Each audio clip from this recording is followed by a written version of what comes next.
à Jésus. Alléluia. Gloire à Jésus. Nous te glorifions, éternel Dieu de gloire. Alléluia.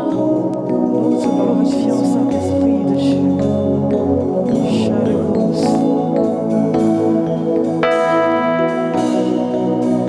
Nous te bénissons, éternel mon Dieu, mon roi.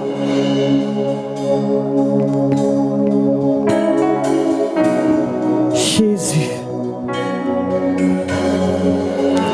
Seigneur, nous venons te rendre la louange ce matin. Nous venons te rendre la louange ce matin. Adonai, c'est dans ta présence que nous venons nous déverser. C'est dans ta présence que nous venons, Seigneur, incliner encore nos cœurs ce matin. Nous te bénissons, Seigneur. Adonai, ta parole, Sharabo Shata.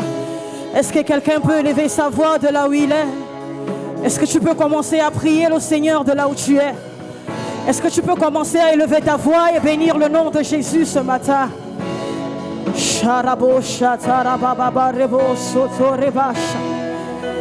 Bénis le nom de Jésus ce matin. Parle au Saint-Esprit qui est là.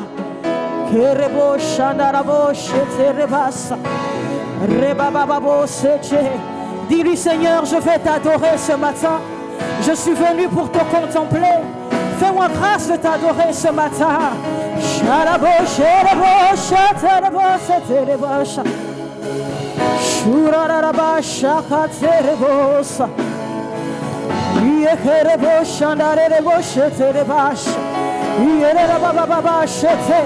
Seigneur, un cœur s'ouvre ce matin à toi.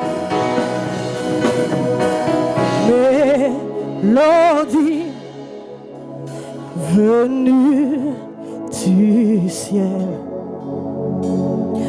un chant doux et merveilleux. Tous les anges en harmonie d'une seule voix célèbre ton nom. Est-ce que tu peux chanter ce chant avec moi? Mélodie venue du ciel, un chant doux, chant doux. Exprime ce chant. Charabos. Oh. Tous les anges en harmonie, les anges d'une seule voix, Père. Témoigne ce matin que tu es roi. Oui, Père. Oh. Dis-lui encore. Mélodie, mélodie. Que ce chant monte dans ton cœur. La Bible dit, là où son esprit est, nous sommes libres. Ce matin, tu es libre de chanter à Dieu. Et tu es libre de ne pas le chanter. Mais je sais que tu es venu, c'est pour l'adorer ce matin. Tu n'es pas venu pour regarder à ton voisin. Mais tu es venu parce que tu sais ce que Dieu est pour toi. Alors que l'adoration qui est en toi sorte ce matin. Oh, Babache. Oh, dis-lui mélodie. Oh, que les saints élève ta voix ce matin. Adore le roi des rois. La Bible dit, le Seigneur est assis sur son trône. Nul ne peut le détrôner. Mais il est ce Dieu qui siège dans l'adoration de son peuple. Oh, Charabassa. Il est ce Dieu qui siège dans la louange. Il siège dans l'adoration. Adore Jésus. Adore Jésus. Adore Jésus. Oh, nous disons mélodie.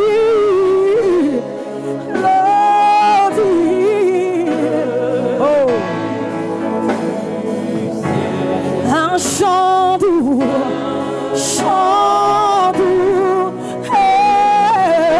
merveilleux, merveilleux, tous les anges,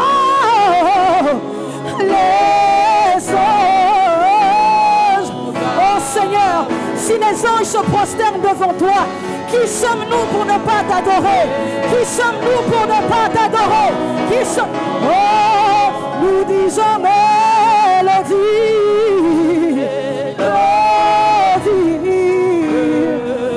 venue du ciel, tous les anges en harmonie, les anges.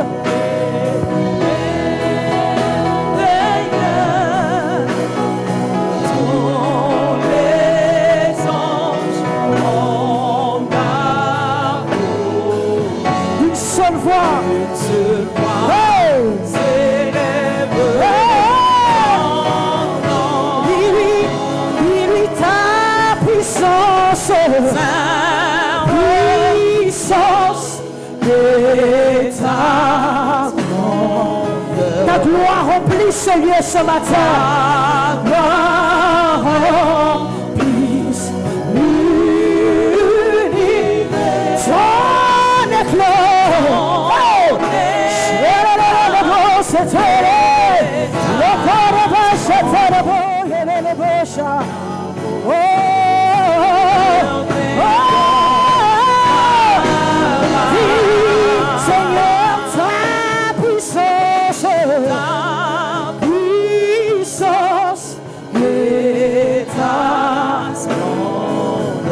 Ta gloire remplit cette église, oh Dieu.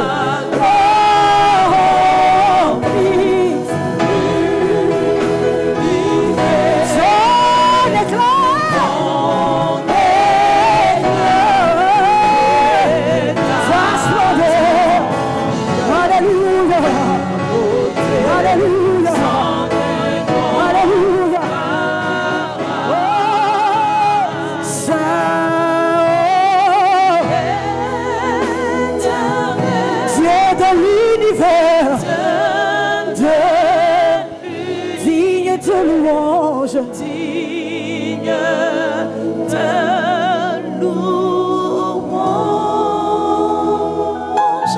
honneur et gloire, à l'agneau de Dieu,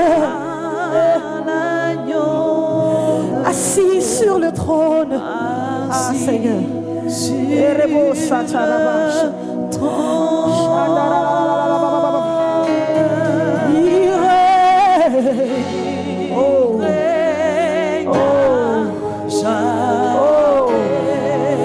Dis-lui tu règnes à jamais.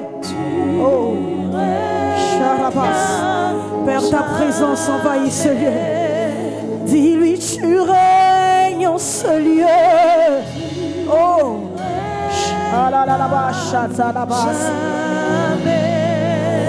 dis-lui tu règnes en ce lieu. Oh Seigneur, tu touches un cœur qui ne sait pas t'adorer ce matin.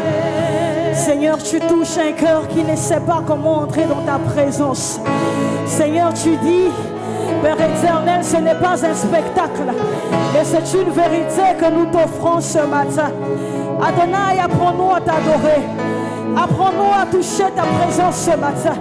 Oui, nous sommes là dans ta présence. C'est pourquoi nous proclamons que tu règnes, Dieu de gloire. Seigneur, tu règnes en ce lieu. Seigneur, tu règnes en ce lieu. Oh, tu règnes jamais. Règne jamais. Dis-lui, tu règnes jamais.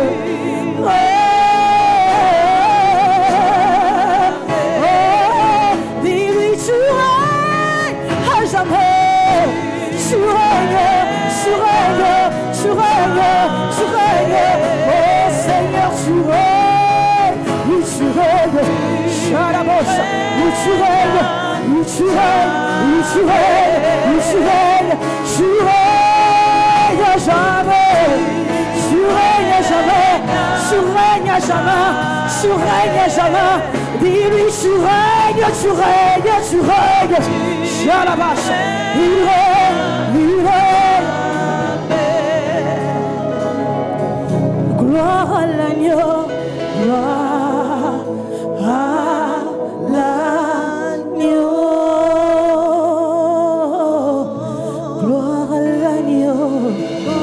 Est-ce que tu peux lui dire gloire à toi ce matin? La Bible dit les 24 vieillards se prosternent devant la présence du roi. Alors qui sommes-nous pour résister ce matin? Qui sommes-nous pour ne pas ouvrir nos bouches et lui dire simplement Seigneur, je te glorifie. Seigneur, je te rends la gloire. Seigneur, je te dis merci pour ce que tu es pour moi. Seigneur, merci parce que tu es un Dieu protecteur. Seigneur, merci parce que tu es un Dieu pourvoyeur. Seigneur, merci parce que tu es un Dieu qui veille sur ma famille. Seigneur, même lorsque je ne prie pas, mais ta fidélité me garde, oh Dieu. Est-ce que tu peux lui dire, Seigneur, gloire à toi, gloire à toi. La Bible dit lorsqu'il rentrait à Jérusalem, la foule a mis à terre des palmiers. On a mis sur sa route des pagnes. Les blancs criaient Saint, Saint à l'Éternel. Ce matin, nous sommes là pour le glorifier. Est-ce que tu peux dire, Seigneur, gloire à toi, que ma vie te glorifie, que mon chant monte à toi ce matin. Gloire, gloire. Oh Jésus, aide-nous, Seigneur. Ouvre ton ciel ce matin, que l'adoration monte à toi, oh Dieu de gloire. Shalabos, Shalabas. Alléluia, Alléluia,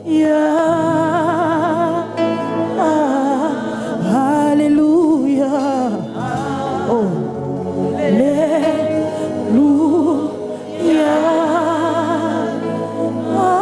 Est-ce que tu peux prier de là où tu es? Prie le Seigneur ce matin. La Bible dit il est saint et il est 3 fois saint. Aucun homme ne peut changer la nature de Dieu. Aucune dénomination ne peut changer la grandeur de Dieu. Si nous sommes là, c'est parce que nous avons reconnu qu'il est saint. Oui, la créature tout entière témoigne qu'il est saint.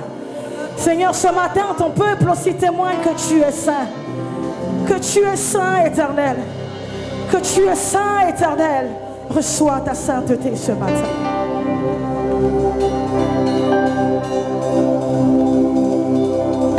Saint, saint, saint est le Seigneur.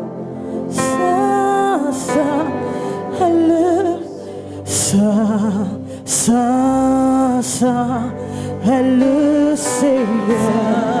Saint, saint est le Seigneur. Saint, saint, saint est le Seigneur. Saint, saint est le Seigneur. Saint, saint, saint est le Seigneur. Saint, saint le Seigneur. Oui, je veux adorer Jésus. Je veux adorer Jésus. Alors je le verrai. Alors je le verrai. Oui, je veux adorer le roi. Je le verrai. Alors je le verrai. Alors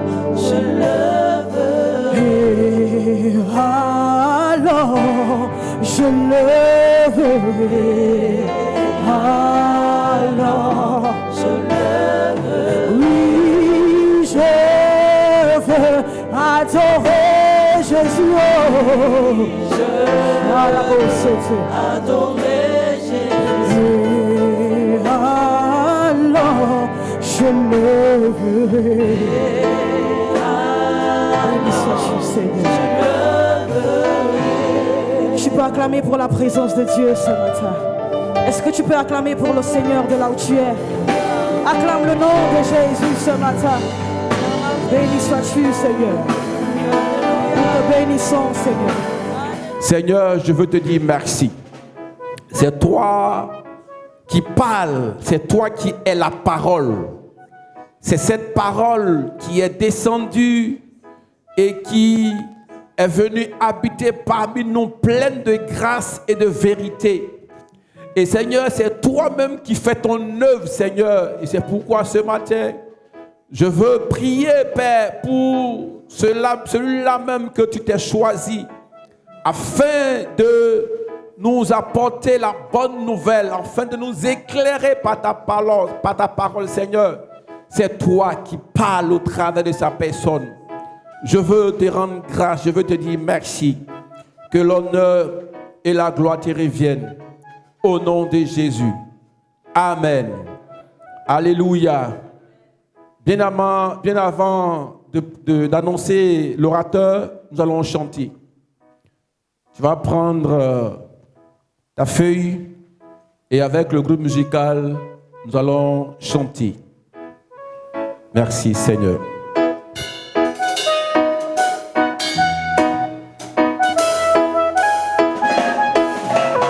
Veux-tu briser du péché le pouvoir? La force est en Christ, la force est en Christ. Si dans ton cœur tu veux le recevoir, la force est dans le sang de Christ. Je suis fort, fort, oui plus que vainqueur par le sang de Jésus. Je suis fort, fort, oui plus que vainqueur par le nom de Jésus, mon sauveur. Veux-tu braver et la mort et l'enfer? La force est en Christ, la force est en Christ. Jésus des mots fait tomber tous les fers. La force est dans le sang de Christ. Je suis fort, fort, oui plus que vainqueur par le sang de Jésus. Je suis fort, fort, oui plus que vainqueur par le nom de Jésus, mon sauveur.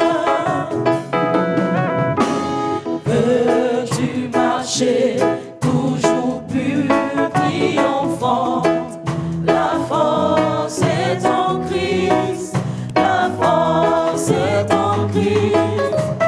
Pour te garder, Jésus est tout puissant.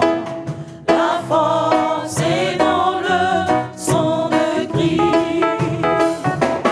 Je suis fort, fort, oui plus que vainqueur par le sang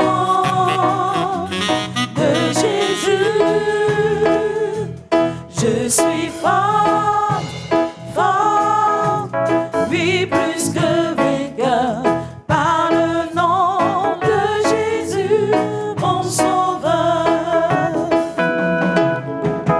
Veux-tu du ciel t'approcher chaque jour? La force est en Christ, la force est en Christ. Avec Jésus, demeurer pour toujours. La force est dans le sang de Christ. Je suis fort, fort, fort, fort, oui plus que vainqueur par le sang de Jésus. Je suis fort, fort, fort, fort, oui plus que vainqueur par le nom de Jésus, mon sauveur. Oui, acclame le Seigneur. Alléluia. Alléluia. Éphésiens 4, 11 dit: Il a donné les uns d'être apôtres, aux autres d'être prophètes, aux autres d'être évangélistes, aux autres d'être docteurs, pour le perfectionnement des saints et pour l'œuvre du ministère, pour le perfectionnement du corps de Christ. Alléluia. Et lorsque vous prenez 3 Jean, sinon 2 Jean, d'abord la Bible dit l'ancien à Kyria et à ses enfants. Dans 3 Jean, la Bible dit l'ancien à Gaius. Alléluia. Et ce matin, c'est un ancien que le Seigneur s'est choisi pour venir te parler. Alléluia. Alléluia. Alléluia. C'est un ancien. Je veux préciser une chose. L'ancien dans la Bible, c'est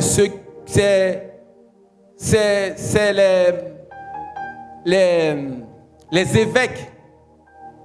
Ce qu'on appelle aujourd'hui évêques chez les catholiques, c'est ceux-là que la Bible appelle anciens. Alléluia. Donc l'ancien aussi est appelé à prêcher. L'ancien est appelé à donner la bonne nouvelle. Alléluia. On a souvent, on dit chaque fois ce verset-là, je souhaite que tu prospères à tous égards comme prospère ton âme. C'est pas ça. Mais c'est un ancien qui a dit ça à Gaius, son fils. Alléluia. Aujourd'hui, c'est ancien, notre ancien, que le Seigneur s'est choisi.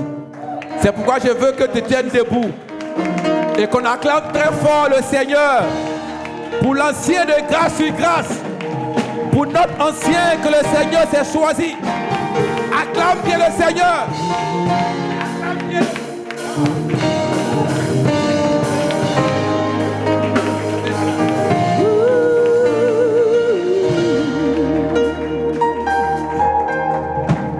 Nous sommes là, venus pour te célébrer. Jésus est.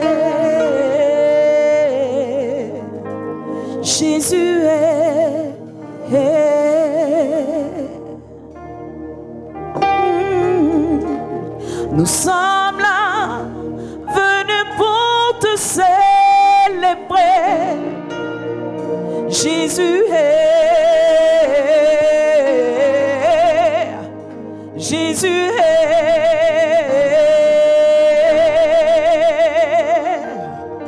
Oh, nous sommes là, venus pour te célébrer. Jésus est.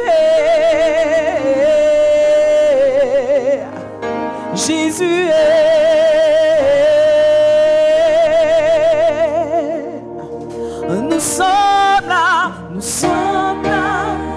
venus pour te célébrer. Oh Jésus est. Est-ce qu'on peut chanter ensemble, adorer ensemble le Seigneur ce matin? Jésus est. Et nous sommes là, venus pour te célébrer. Jésus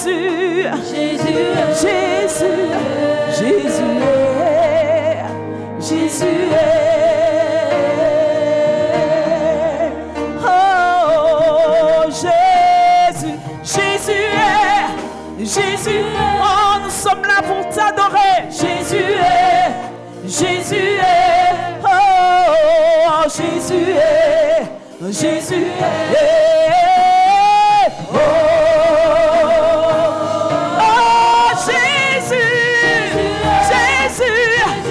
t'appelons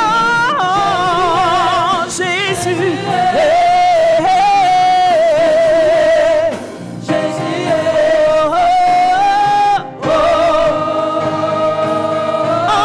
Nous sommes là, venus pour te célébrer.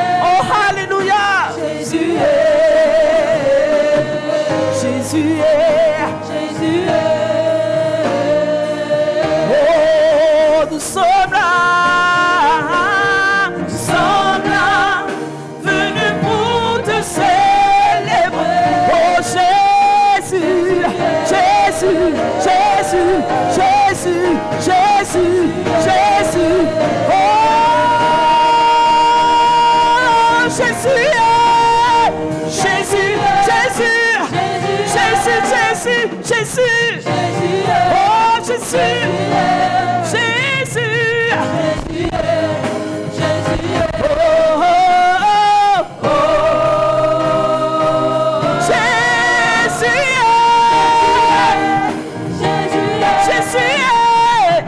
Jésus. Jésus. Jésus.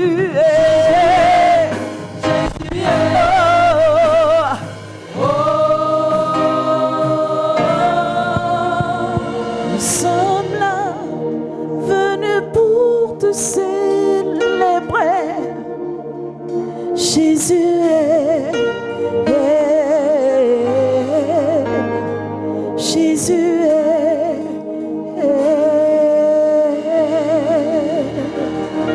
Alléluia. Alléluia.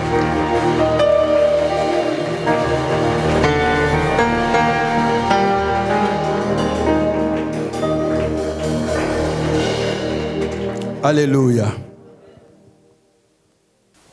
Nous te disons merci pour ta miséricorde et pour ta fidélité, Seigneur. Ce matin, nous sommes en ta présence et tu nous as choisis pour que nous puissions apporter l'exhortation à nos frères et sœurs. Père, nous te disons infiniment merci parce que, Père, c'est toi qui nous choisis. Et donc, nous sommes là juste pour te représenter. Seigneur, je veux donc m'effacer complètement et te laisser toute la place afin que tu puisses parler à tes enfants. Je prie, Père, afin que chacun soit complètement concentré. Que tu nous ouvres notre esprit, Père, à ta parole.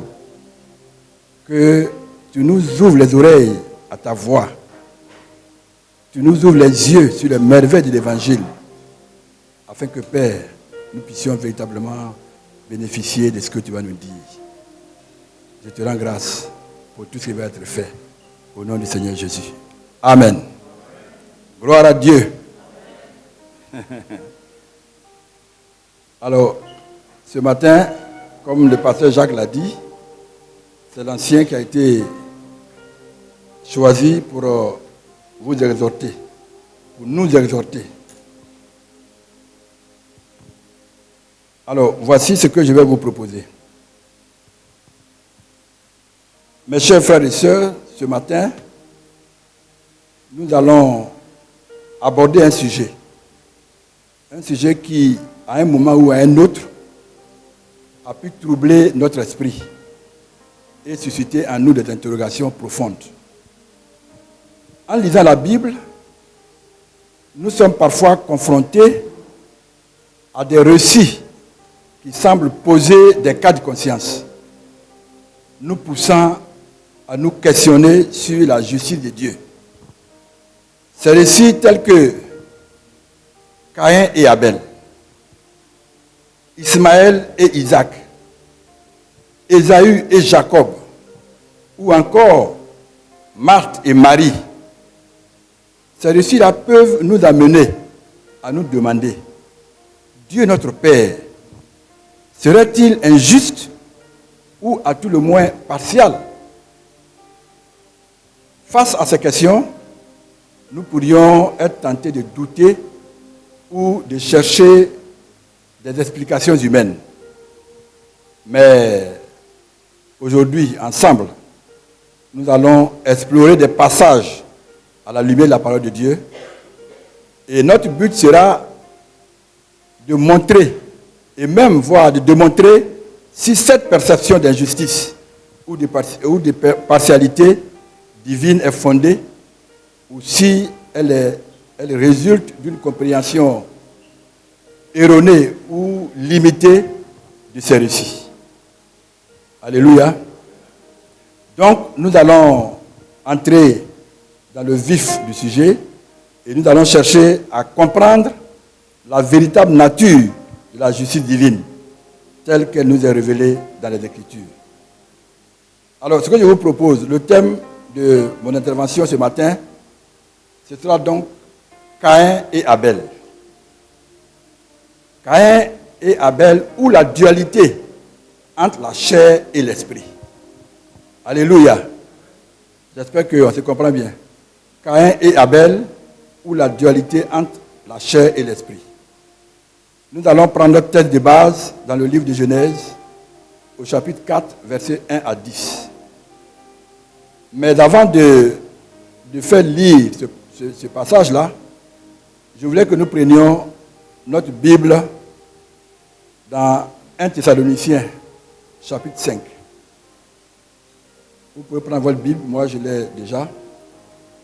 1 Thessaloniciens 5, verset 23. Il est écrit que l'être humain est composé de 3 parties.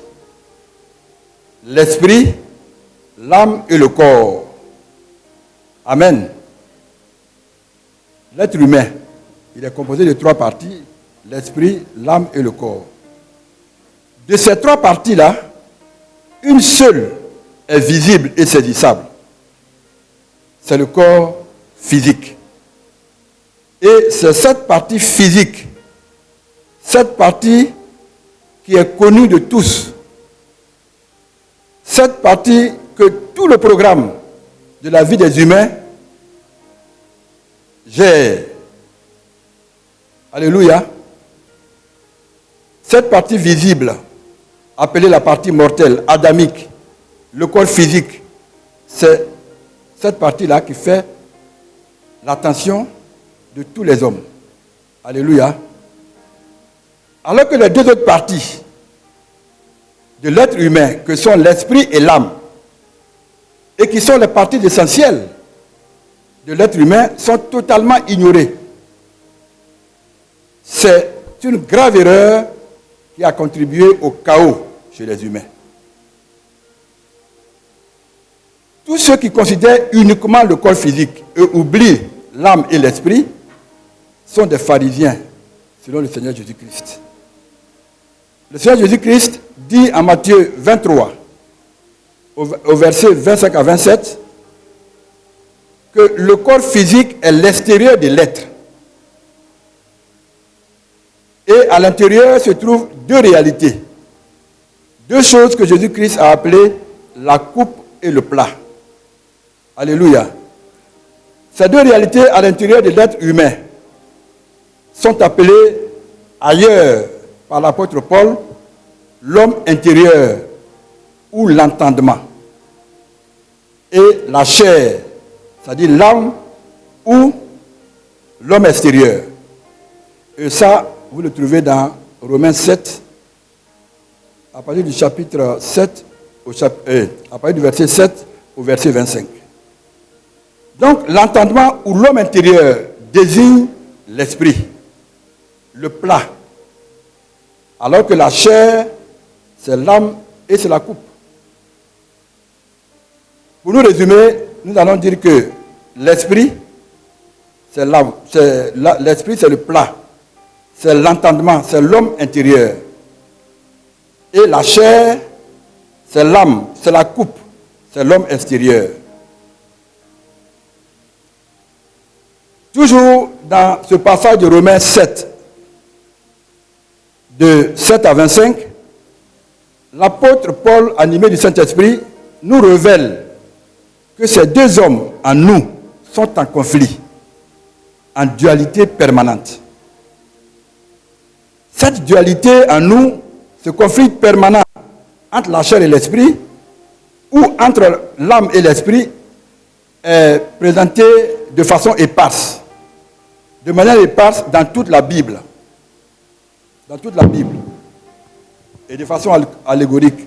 De façon allégorique, par 2 personnages à vocation différente, de façon distincte et opposée. C'est pour ça que vous allez voir dans la Bible qu'on parle de Caïn et Abel, on parle Ismaël et d'Isaac, on parle de Ésaü et de Jacob, on parle de Marie, de Marthe et de Marie. Marthe et de Marie. Alléluia. Je peux vous donner les références si vous le voulez. En Genèse 16, à partir du verset 7 au verset 16, ça c'est pour Ismaël et Isaac. Genèse 25, de 19 à 34, ça c'est pour Ésaü et Jacob. Et Luc 10, de 38 à 42, c'est pour Marthe et Marie. Alors, en présentant ces deux personnages en dualité, en conflit, la Bible présente toujours, les présente toujours avec la coordination, et, c'est-à-dire la conjonction de coordination et.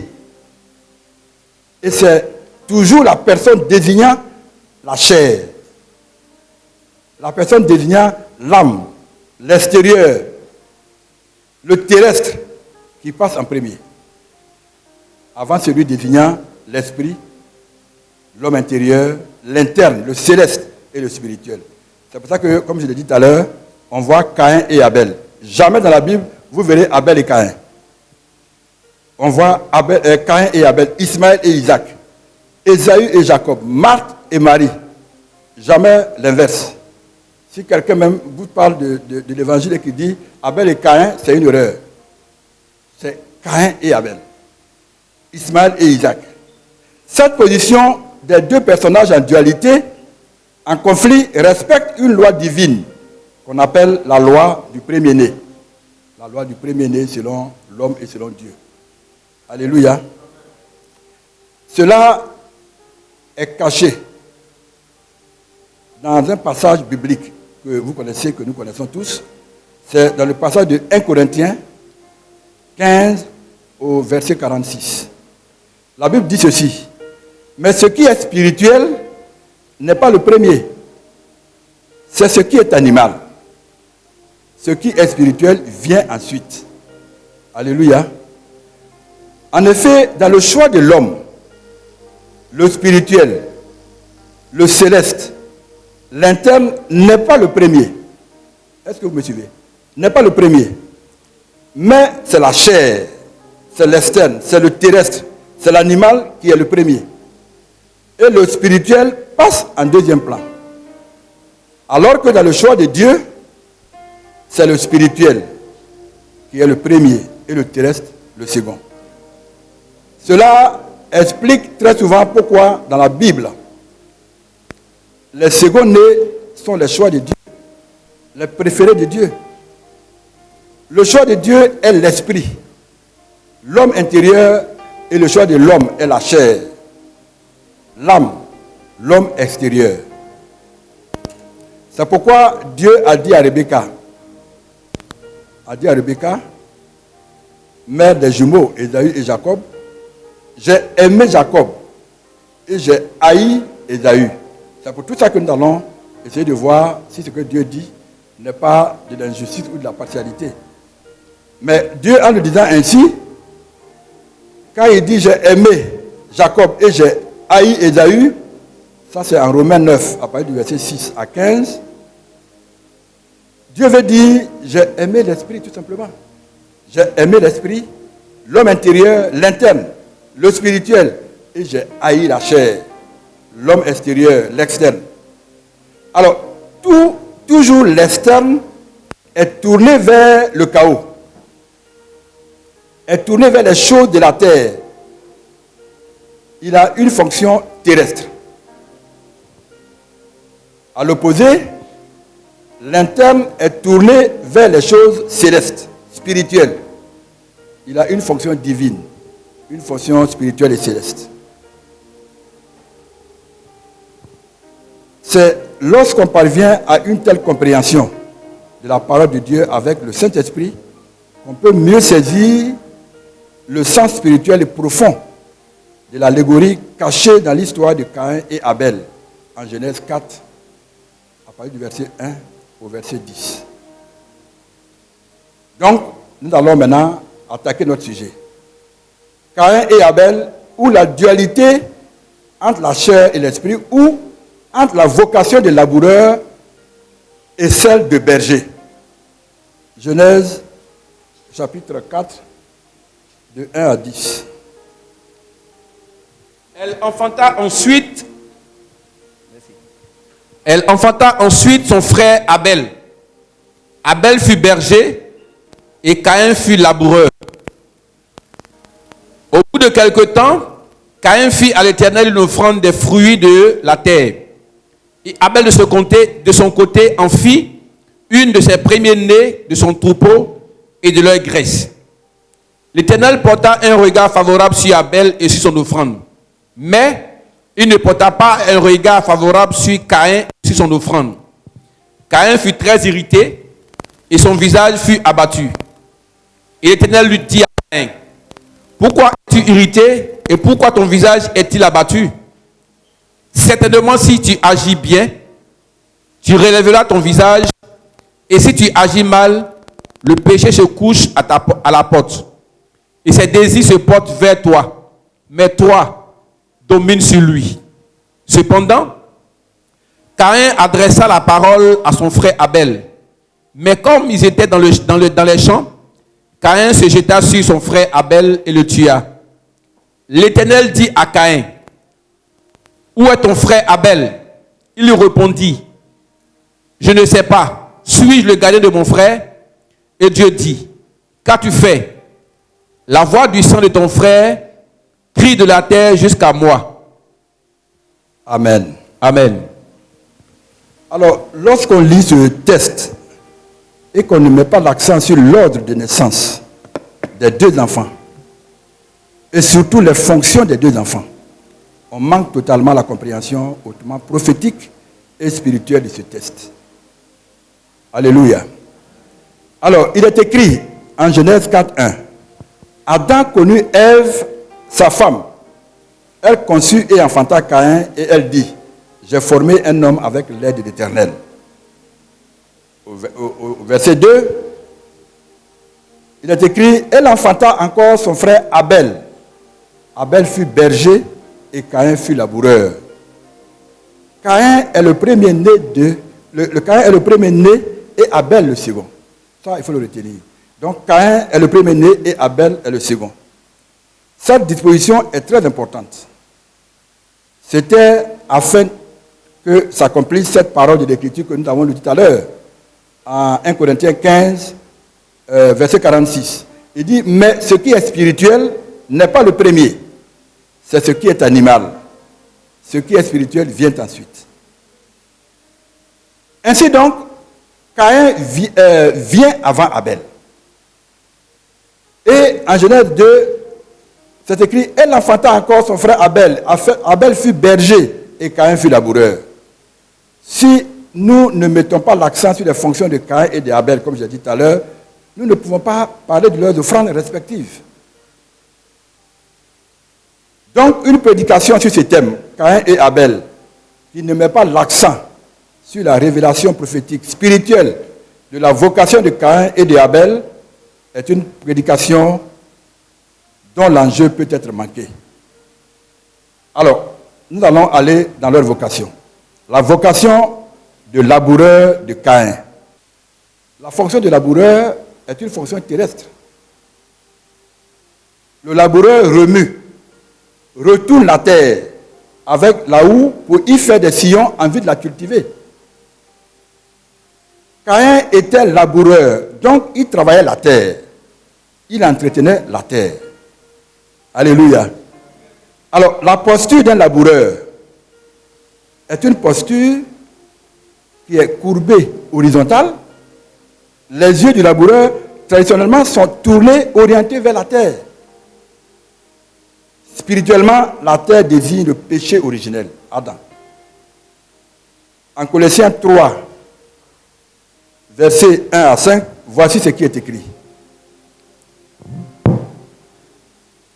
Colossiens 3, 1. Si donc vous êtes ressuscités avec Christ, cherchez les choses d'en haut, où Christ est assis à la droite de Dieu. Colossiens 3, 2. Affectionnez-vous aux choses d'en haut et non à celles qui sont sur la terre. Colossiens 3, 5. Faites donc mourir les membres qui sont sur la terre, l'impudicité, l'impureté, les passions, les mauvais désirs et la cupidité qui est une idolâtrie. La terre, c'est le monde avec ses convoitises. Caïn, laboureur, exerçait donc une fonction terrestre d'entretien de la terre. Caïn, à l'image de Adam, qui est poussière fait pour retourner dans la poussière, ça on le voit dans Genèse 3,19, entretenait au plan spirituel et prophétique le péché. C'était un homme animal qui aimait le péché. Le verset 7 de Genèse 4 que nous venons de lire tout à l'heure fait clairement allusion au péché. Quand on lit le Genèse 4, 7, il est écrit « Certainement, si tu agis bien, tu relèveras ton visage. Et si tu agis mal, le péché se couche à la porte et ses désirs se portent vers toi. Mais toi, domine sur lui. » Alléluia. Étant donc vautré dans le bourbier du péché, quel fruit pouvait-il tirer de la terre? Que nous dit la Bible en Romains 6, 20. Car lorsque vous étiez esclaves du péché, vous étiez libres à l'égard de la justice. En Romains 6, 21, quels fruits portiez-vous alors? Des fruits dont vous rougissez aujourd'hui, car la fin de ces choses, c'est la mort. En Galates 6, 7, il est écrit, ne vous y trompez pas, on ne se moque pas de Dieu. Ce qu'un homme aura sémé, il le moissonnera aussi. Et Galates 6, 8, celui qui sème pour sa chair, moissonnera de la chair la corruption. Mais celui qui sème pour l'esprit, moissonnera de l'esprit la vie éternelle. Alléluia. Donc, Caïn laboureur, quel fruit pouvait-il tirer de la terre? Il ne pouvait que tirer de la terre les fruits de la terre. Et il n'était aucunement pas question de légumes pourris, ni de fruits pourris, ni même pas d'argent sans valeur aux yeux de Dieu. C'est une histoire qui est très spirituelle et très allégorique. La terre ici symbolise le péché et les fruits de la terre symbolisent les fruits du péché, appelés aussi les passions de la chair ou les œuvres infructueuses des ténèbres. L'idolâtrie, l'impudicité, l'impureté, l'ivrognerie et j'en passe. En Galates 5, versets 16 à 21 et en Colossiens 3, 1 à 4, 5 à 7. Alléluia. Pourquoi Dieu n'a-t-il pas porté un regard favorable sur l'offrande de Caïn? Mais c'est parce que l'œuvre ou le travail de Caïn était l'entretien du péché. Caïn est terrestre et entretenait le péché. Les fruits de la terre signifient tout simplement les fruits du péché. Et jamais Dieu ne pouvait porter un regard favorable sur Caïn, le laboureur pécheur, et les fruits du péché. Voyons à présent la fonction de berger d'Abel. Alors, on lit dans Genèse 4, 2. Elle enfanta encore son frère Abel. Abel fut berger et Caïn fut laboureur. En Genèse 4, 4, et Abel, de son côté, en fit une des premiers-nés de son troupeau et de leur graisse. L'Éternel porta un regard favorable sur Abel et sur son offrande. Donc, la vocation de berger. Vous savez que la vocation initiale de tous les patriarches hébreux, dont Abraham, Isaac, Jacob, Joseph, Moïse, tout ce monde-là, leur vocation c'était la vocation de berger. En effet, la première fonction des Hébreux était la fonction d'éleveur de troupeaux. Cela est bien mentionné en Genèse 46, de 28 à 34, que vous pourrez lire après, je vous fais grâce de cette lecture-là. La fonction de berger est aussi appelée la fonction pastorale. 1 Pierre 2, de 24 à 25, Jean 10, de 1 à 11, Ésaïe 40, 11, Ézéchiel 34, de 1 à 31. Voilà ce que dit Ésaïe 40, 11. Comme un berger, il paîtra son troupeau. Il prendra les agneaux dans ses bras et les portera dans son sein. Il conduira les brebis qui allaitent. Dans Ézéchiel 34, 12, il est écrit, comme un pasteur inspecte son troupeau quand il est au milieu de ses brebis éparses, ainsi je ferai la revue de mes brebis. Et je les recueillerai de tous les lieux où elles ont été dispersées au jour du nuage et de l'obscurité. Alléluia. Jean 10, 11 dit, je suis le bon berger. Le bon berger donne sa vie pour ses brebis. 1 Pierre 2, verset 25 dit, car vous étiez comme des brebis errantes, mais maintenant vous êtes retournés vers le pasteur et le gardien de vos âmes. Donc un berger est en vérité un pasteur, le gardien d'un troupeau, un médecin, un chef, capable de porter les fruits, les ruines d'un peuple sous sa main. On peut lire ça dans Ésaïe 3, versets 6 à 7. À la lumière donc de la parole de Dieu et prophétiquement, un berger ou un pasteur est un gardien de l'âme. C'est un gardien de l'âme. En 1 Pierre 2, 24 à 25 et en Jean 10, 1 à 13, Jésus-Christ, le bon berger, est appelé le pasteur et le gardien de nos âmes. En vérité, le troupeau que le berger paie, n'est pas un troupeau d'animaux selon le sens humain. C'est-à-dire, ce ne sont pas des brebis, des béliers, des boucs. Non.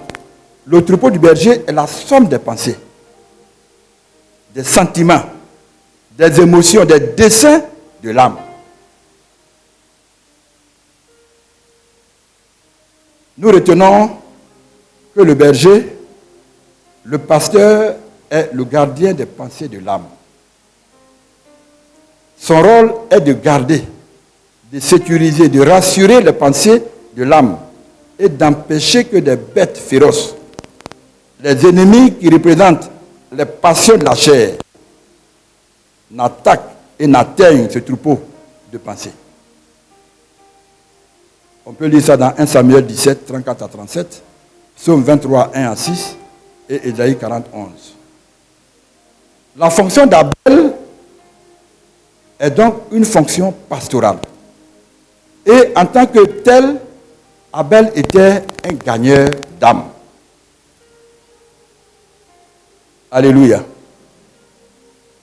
Le troupeau du berger, ce sont les âmes. Jésus-Christ a dit que en Jean 10, 16, j'ai encore d'autres brebis qui ne sont pas de cette bergerie. Celles-là, il faut que je les amène. Elles entendront ma voix et il y aura un seul troupeau, un seul berger. Dans ce verset, le premier groupe de troupeaux, ce sont les Juifs. Et l'autre groupe de troupeaux, ce sont les païens. Jésus-Christ prophétisait déjà dans ce verset l'unité des fils de Dieu en une solennelle union, qui est son corps, ou l'église de Dieu vivant, du Dieu vivant, par son sacrifice qu'il accomplirait à la croix, selon ce qui est écrit en Éphésiens 2, à partir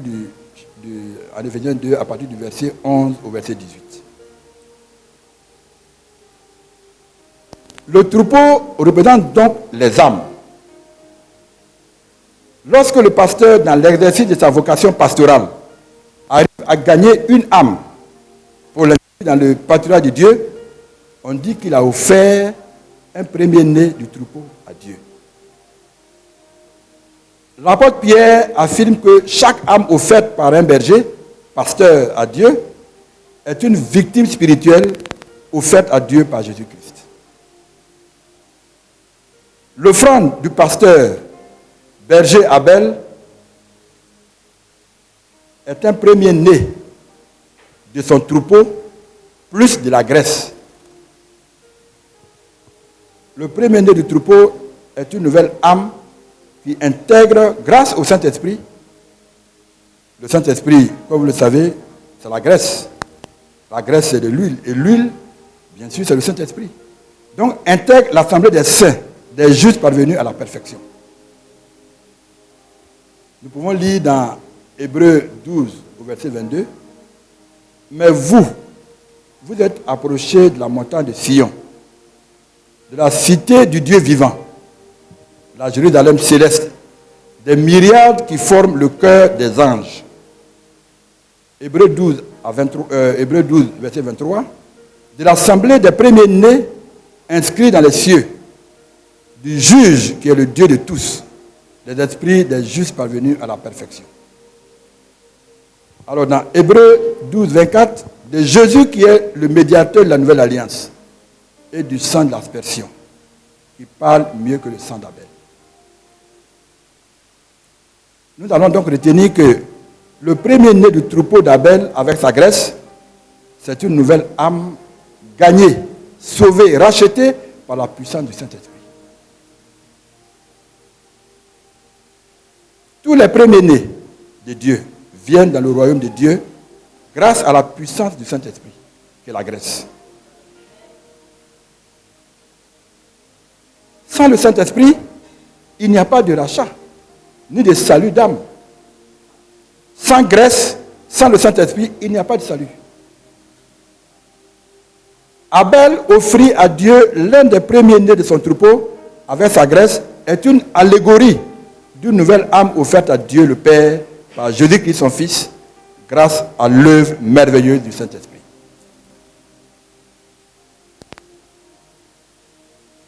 Pourquoi donc l'Éternel, Dieu, a-t-il agréé l'offrande d'Abel, mais pas celle de Caïn? Et cela, nous l'avons lu en Genèse 4:4. L'Éternel porta un regard favorable sur Abel et sur son offrande, mais il ne porta pas un regard favorable sur Caïn et sur son offrande. Mais la seule offrande qui réjouit le cœur de Dieu et des anges dans le royaume, mais c'est lorsque une nouvelle âme est sauvée par la puissance du Saint-Esprit en action, dans l'œuvre d'évangélisation d'un pasteur comme Abel. Et c'est l'œuvre que Jésus-Christ, le bon berger, est venu pour accomplir en se donnant en sacrifice pour le salut de l'humanité. Évidemment, comme nous l'avons déjà révélé plus haut, Caïn le terrestre, Caïn le laboureur, pécheur qui entretient le péché, n'a offert à Dieu que les fruits du péché. Et jamais l'Éternel Dieu ne pouvait aucunement accepter le péché et les fruits du péché. Alléluia. Alléluia. On n'a pas encore fini. Ce n'était que l'introduction. Alléluia. Non, je plaisante. Alléluia. Alors, nous venons donc de voir, je peux même dire de démontrer, parce que souvenez-vous de la question qui a été posée. Quand Dieu refuse l'offrande de Caïn, et puis il accepte l'offrande d'Abel, on s'est dit, mais Dieu aussi. Comment chacun sa vocation. L'autre a travaillé, il fait l'offrande, il fait son offrande. L'autre aussi a travaillé, il fait son offrande. Tu as ça pour un, tu laisses pour l'autre. Et comme je l'ai dit dans mon introduction, souvent on se pose la question. Pourquoi Dieu fait-il cela?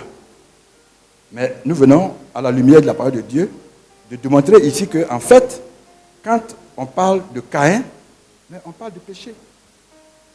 Donc Dieu, notre Dieu là, il n'est pas un Dieu injuste. Il n'est pas un Dieu partial. Au contraire, c'est un Dieu miséricordieux, un Dieu de bonté.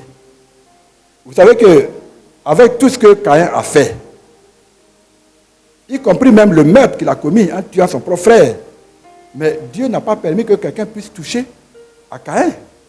Seulement Dieu, il est miséricordieux. Et puis, souvent quand on parle de Caïn, on est là et puis on se pose la question, ah mais Caïn aussi. Vraiment, donc Caïn, vraiment il a déconné. Hein? Mais est-ce que vous savez tous que vous savez que nous sommes tous des Caïns? Alléluia. Mais En fait, nous sommes tous des Caïns. Nous étions tous vautrés dans nos péchés. Nous avons commis des abominations. Est-ce que vous voyez? Mais aujourd'hui, nous sommes sauvés. Nous sommes justes. Nous sommes rendus justes. Mais pour cela, qu'est-ce qui s'est passé? Il a fallu que le Seigneur Jésus passe par là. Alléluia. Il fallait que le Seigneur Jésus passe par là.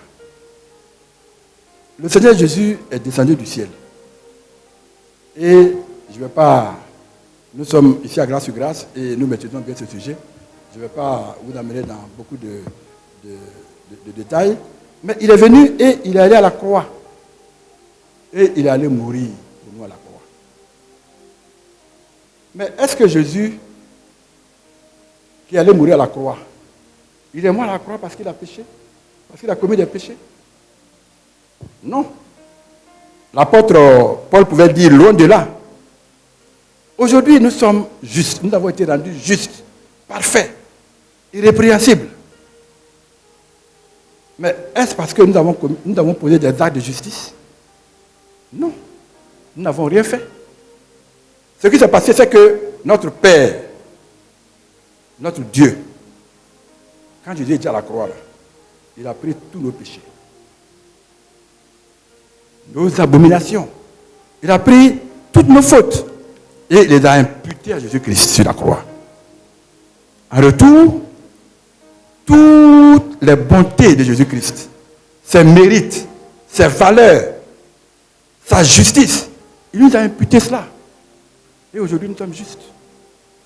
Jésus-Christ n'a rien fait. Il n'a pas péché. La Bible est très claire. La Bible dit comme ça, je crois que c'est dans 2 Corinthiens 5, 21, il dit, mais celui qui n'a point connu le péché, il a fait devenir péché pour nous, afin que nous devenions en lui justice de Dieu. Et nous n'avons rien fait. On est là et puis de lui on est peinards.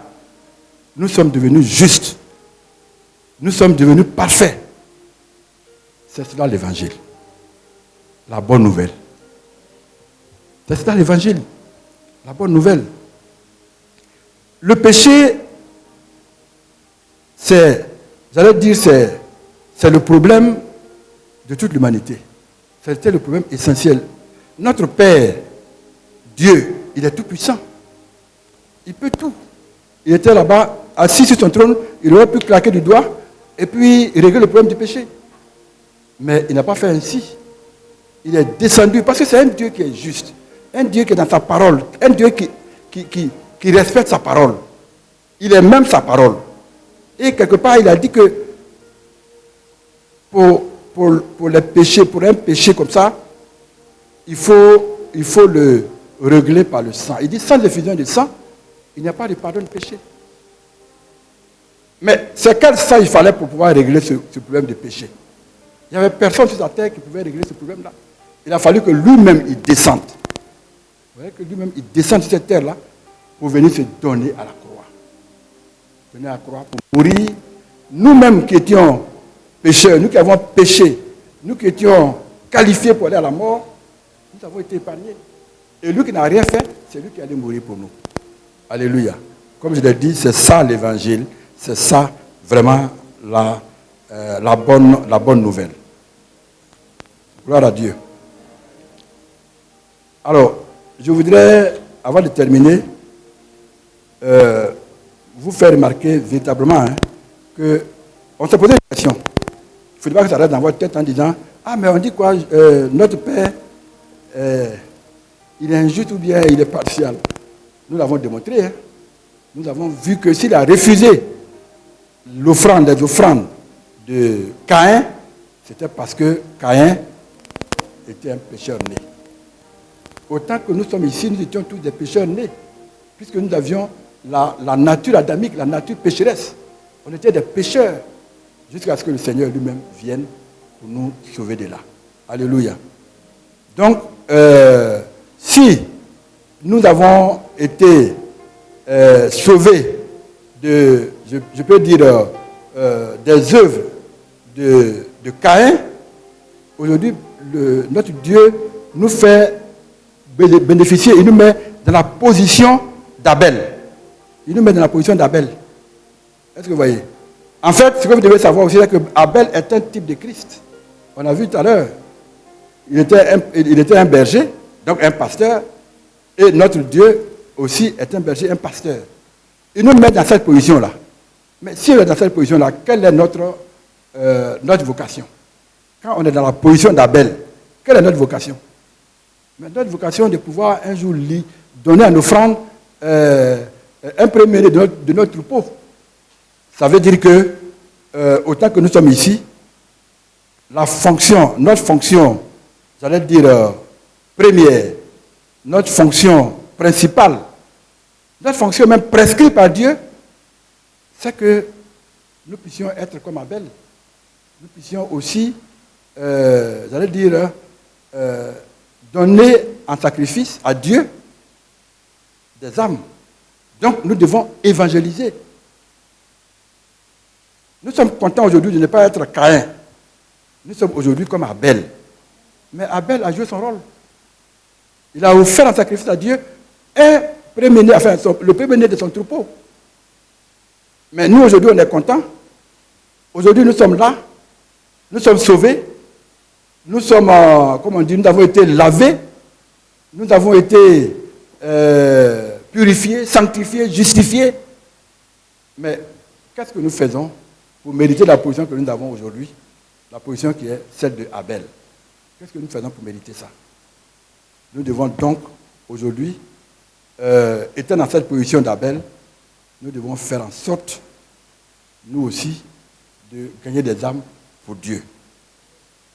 Alors, je voulais dire que ce récit-là que nous avons essayé d'analyser, le récit de Caïn et de Abel, c'est un récit vraiment qui est hautement allégorique et prophétique.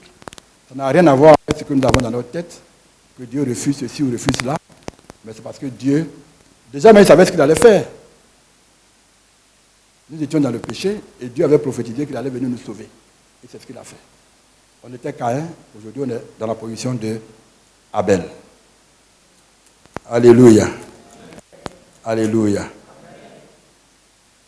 Parce que Dieu nous l'a dit, hein, lui ne fait acception de personne. Notre Dieu est un Dieu juste.